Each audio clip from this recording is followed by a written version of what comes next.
देशवासियों के सामर्थ्य से जुड़ा रहा, देश की सामूहिक कर्तव्य शक्ति से जुड़ा रहा।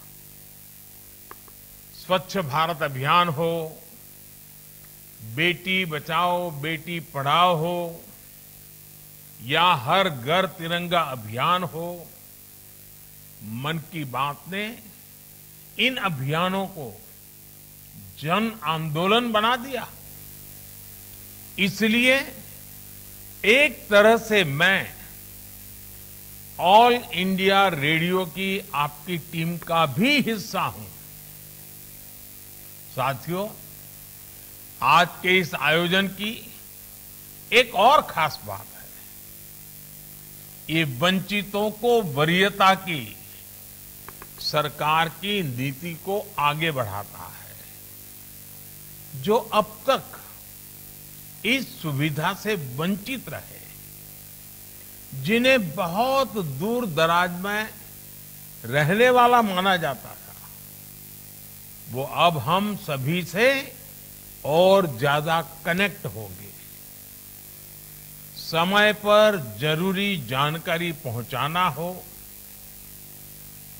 कम्युनिटी बिल्डिंग का काम हो, एग्रीकल्चर से जुड़ी मौसम की जानकारियां हो, किसानों को फसलों, फल, सब्जियों की कीमत की ताजा जानकारी हो, केमिकल खेती से होने वाले नुकसान की चर्चा हो, खेती के लिए आधुनिक मशीनों की पुलिंग हो, महिलाओं के सेल्फ हेल्प ग्रुप को नए बाजारों के बारे में बताना हो, या फिर किसी प्राकृतिक आपदा के समय पूरे क्षेत्र की मदद करना, इन एफएम ट्रांसमीटर्स की बहुत अहम भूमिका रहेगी।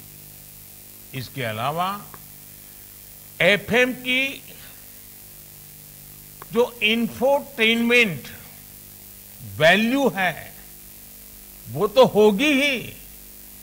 साथियों, हमारी सरकार निरंतर इसी तरह टेक्नोलॉजी के लोकतांत्रिकरण, डेमोक्रेटाइजेशन, इसके लिए काम कर रही है। भारत अपने सामर्थ्य का पूरा इस्तेमाल कर पाए, इसके लिए जरूरी है कि किसी भी भारतीय के पास अवसरों की कमी न हो। आधुनिक टेक्नोलॉजी को सभी के लिए एक्सेसिबल बनाना, अफोर्डेबल बनाना, इसका बहुत बड़ा माध्यम है। आज भारत में जिस तरह गांव-गांव तक ऑप्टिकल फाइबर पहुंचाया जा रहा है, मोबाइल और मोबाइल डेटा दोनों की कीमत इतनी कम हुई है, उसने एक्सेस टू इंफॉर्मेशन को बहुत आसान बना दिया है। आजकल हम देखते हैं देश के कोने-कोने में, गांव-गांव में नए डिजिटल एंटरप्रेन्योर्स बन रहे हैं। गांव के युवा गांव में रहते हुए ही डिजिटल टेक्नोलॉजी का लाभ उठाकर कमाई कर रहे हैं।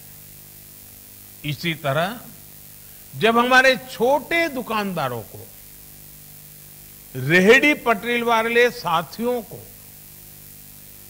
इंटरनेट और यूपीआई से मदद मिली, तो उन्होंने बैंकिंग सिस्टम का लाभ लेना भी शुरू कर दिया। आज टेक्नोलॉजी की मदद से हमारे मछुआरे साथियों को मौसम संबंधी सही जानकारी सही समय पर मिलती है। आज टेक्नोलॉजी की मदद हमारे लघु उद्यमी अपने प्रोडक्ट्स देश के कोने-कोने में बेच पा रहे हैं।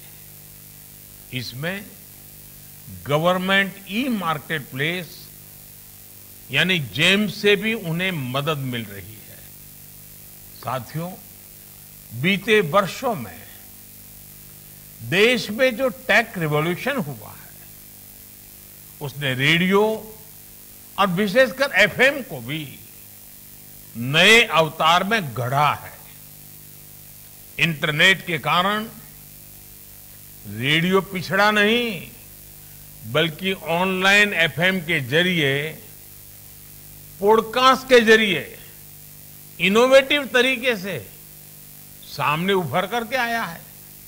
यानी डिजिटल इंडिया ने रेडियो को नए लिसनर्स भी दिए हैं और नई सोच भी दी है। यही रिवॉल्यूशन आप संचार के हर माध्यम में देख सकते हैं। जैसे आज देश के सबसे बड़े DTH platform DD free dish की सेवा 4 करोड़ 30 लाख घरों में पहुंच रही है। देश के करोड़ों ग्रामीण घरों में, बॉर्डर के पास वाले इलाकों में आज दुनिया की हर सूचना रियल टाइम में पहुंच रही है।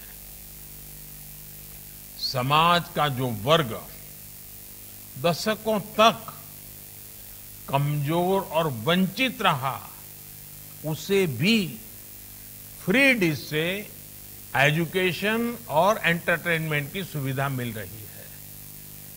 इससे समाज के अलग अलग वर्गों के बीच असमानता दूर करने और हर किसी तक क्वालिटी इंफॉर्मेशन पहुंचाने में सफलता मिली है। आज डीटीएच चैनलों पर विभिन्न प्रकार के एजुकेशन कोर्सेज उपलब्ध है। एक से बढ़कर एक यूनिवर्सिटी का ज्ञान सीधे आपके घर तक पहुंच रहा है। कोरोना काल में इसने देश के करोड़ों विद्यार्थियों की बहुत मदद की है। डीटीएच हो या फिर एफएम रेडियो, इनकी ये ताकत हमें फ्यूचर इंडिया में झोंकने के लिए एक विंडो देती है। हमें इसी भविष्य के लिए खुद को तैयार करना है। साथियों, एफएम ट्रांसमीटर से बन रही इस कनेक्टिविटी का एक और आयाम है। देश की सभी भाषाओं और विशेष रूप से 27 बोलियों वाले इलाकों में इन एफएम ट्रांसमीटर्स से ब्रॉडकास्ट होगा। यानी ये कनेक्टिविटी सिर्फ कम्युनिकेशन के साधन को ही आपस में नहीं जोड़ती, बल्कि लोगों को भी जोड़ती है। ये हमारी सरकार के काम करने के तरीके की एक पहचान है। अक्सर जब हम कनेक्टिविटी की बात करते हैं तो हमारे सामने रोड, रेल, एयरपोर्ट की तस्वीर उभरती है। लेकिन हमारी सरकार ने फिजिकल कनेक्टिविटी के अलावा सोशल कनेक्टिविटी को बढ़ाने पर भी उतना ही जोर दिया है। हमारी सरकार कल्चरल कनेक्टिविटी और इंटेलेक्चुअल कनेक्टिविटी को भी लगातार मजबूत कर रही है। जैसे पिछले 9 वर्षों में हमने पद्म अवार्ड, साहित्य और कला अवार्ड के द्वारा देश के अलग अलग हिस्सों के रियल हीरोज को सामने सम्मानित किया है। पहले की तरह पद्म सम्मान सिफारिश के आधार पर नहीं, बल्कि देश और समाज की सेवा के आधार पर दिया जाता है। आज जो पद्म सम्मान पाने वाले साथी हमारे साथ जुड़े हैं, वो इसे भली भांति जानते हैं। देश के अलग अलग हिस्सों में तीर्थ स्थलों, धार्मिक स्थानों का कायाकल्प होने के बाद एक राज्य का व्यक्ति दूसरे राज्य में जा रहा है। पर्यटन स्थलों पर लोगों की बढ़ती संख्या देश में कल्चरल कनेक्टिविटी बढ़ाने का प्रमाण है। आदिवासी स्वतंत्रता सेनानियों से जुड़ा संग्रहालय हो, बाबा साहब आम्बेडकर के पंच तीर्थ का पुनर्निर्माण हो, पीएम म्यूजियम हो या फिर नेशनल वॉर मेमोरियल, ऐसी पहलों ने देश में इंटेलेक्चुअल और इमोशनल कनेक्टिविटी को नया आयाम दिया है। साथियों, कनेक्टिविटी चाहे किसी भी स्वरूप में क्यों न हो, उसका उद्देश्य होता है देश को जोड़ना। 140 करोड़ देशवासियों को जोड़ना। ऑल इंडिया रेडियो जैसे सभी कम्युनिकेशन चैनल्स के लिए भी यही विजन होना चाहिए, यही मिशन होना चाहिए।